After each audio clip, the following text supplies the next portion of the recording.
রানীহাটির জামের যা অবস্থা, এই জীবনে কোনোদিনও ঠিক হবার না। এইখানে রানীহাটিতে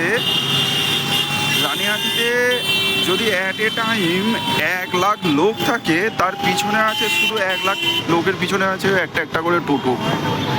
এই টোটোগুলো যেদিন রানীহাটিতে ওটা বন্ধ হবে, সেই দিন রানীহাটির জাম ক্লিয়ার হবে। দোকান ভেঙে, এইসব দোকান ভেঙে কোনো লাভ নেই।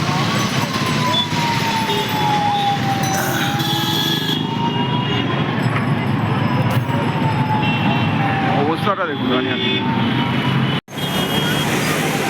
আমাদের রানীহাটি।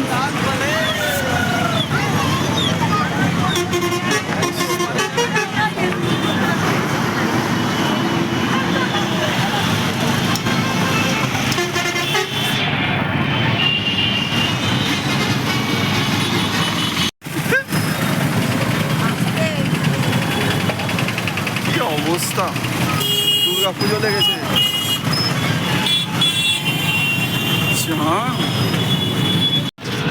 এই যে টোটো, এই টোটো যতদিন না ক্লিয়ার হবে, রানীহাটির এই অবস্থা আজীবন কাল রইল।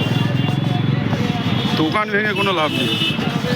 টোটোগুলো যেভাবে রানীহাটিতে থাকে, এগুলো এদের বাপের রাস্তা, এই হিসাবেই থাকে। এরা সাইড দেওয়ার কোনো পজিশানই থাকে না। কোথা দিয়ে যাবে এত রাস্তা চওড়া করার পরেও?